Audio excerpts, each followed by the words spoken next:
So David, as a technology leader who's been in the industry for some time now, you would have seen drastic change in your time. As a leader, how are you ensuring that not only yourself you're able to keep up with the pace of change, but more importantly, how are you equipping the people around you and managing, I suppose, the shift and ensuring they're evolving to serve the business in new ways moving forward? Yeah, it's a really good question. I mean, there's an element of coming to conferences like this and learning about what's new and emerging technology, and you need to be excited about it. Like, if you're not excited about it, you might as well give up, right? Too many people are conservative, they want to keep their job ticking over and see anything that's new as a problem rather than an opportunity. You look at everything as an opportunity. A good example, when I was at Salmat, I had this idea that we should move to SD-WAN, right? It was quite leading edge technology. I'd been convinced by a vendor that it was going to be good for us, and my network team were incredibly resistant. And I spent a lot of time trying to encourage them to see it as a positive thing. Like, this is the future, and you may see it as a threat to your jobs because SD-WANs require much less management. But just imagine you've got SD-WAN on your CV before anybody else in the industry. You're going to be super employable. So I think that element of keep your CV evolving is really important. And I ask my people, if you revisit your CV once a year and you've added nothing to it, you've wasted the year, right? Yep. So you should always be looking to build it with either new technologies or new roles. And so be excited and embrace it. And that excitement, it's often easier for a technologist to get excited about technology because they'll see, like you said, it can be a threat, but also where there's this opportunity piece. What about the other people in the business who you need to excite about technologies that you really want to get involved in? There's a cost element, there's all these other barriers that maybe they're not so excited about. Yeah, look, sometimes the business can be more creative and more ambitious than IT, but generally speaking, you got to distill it into something that is very clear to the business in terms of either reliability or cost of ownership or operations. You turn it into a factor that's familiar with them. So usually it's cost is a big thing with IT, obviously.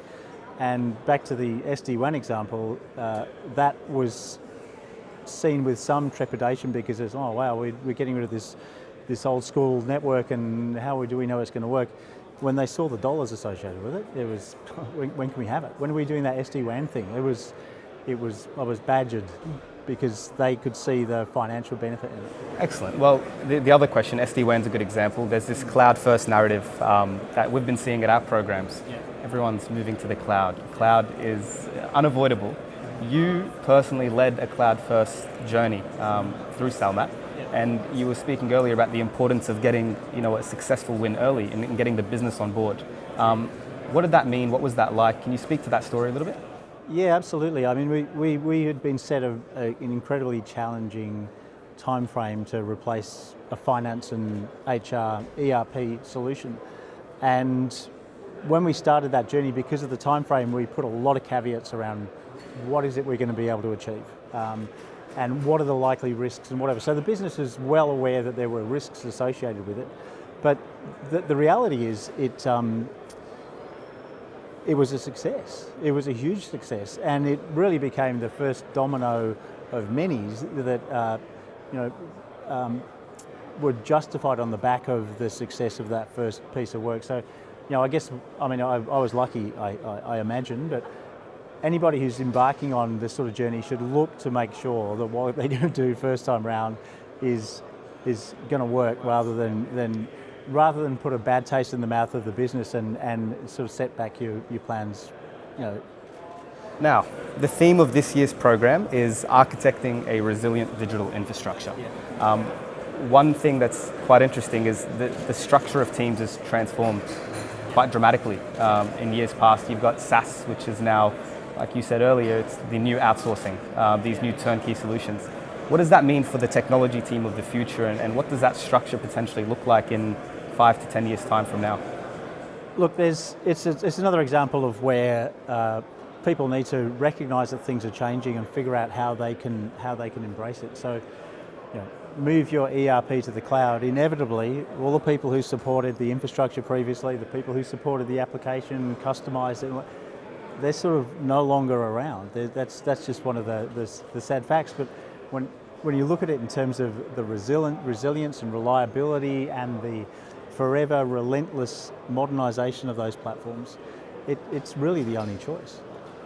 So teams change and people's roles change, and you become more of a steward than carrying a screwdriver around. So the example with the network guys, they were confronted by it because they're very hands-on people, network guys. They're pulling and patching and in the new world, the box arrives, you plug a couple of cables in and it's job done. Right? And then everything they're doing is sort of coding or configuring. So they really need to be aware of what's happening and once again embrace it. So people talk about the DevOps world, where the people who are most suited to DevOps endpoint are the people who are developers, because they're not screwdriver people. They know how to code and they know how to configure, whereas ops guys tend to know how to plug and patch and whatever. So those are the guys where you have to really show them that there's a pathway and they need to skill up to fit into that DevOps world. What is your advice to technology leaders? We're lucky enough to work with a large CIO community, heads of security, CFOs. So we hear and we kind of touch base with a really interesting spread at the executive layer. What would your piece of advice be for Australian organisations moving into these next kind of 4 to 6 years of just change? What should we be doing or thinking about? My advice would be seize the opportunity, because my view, technology has become so easy in recent times that the ability to do stuff with cloud services is orders of magnitude easier than it was. So if you want to run up a data analytics solution in Google and leverage massive amounts of that, you can do it in days. Previously, you'd have to go out and get millions of dollars to buy the infrastructure. So if you're not taking advantage of the environment it is today and doing new stuff, you're a fool, because it's the big opportunity. It's the big opportunity to step up and prove the value of IT to the business.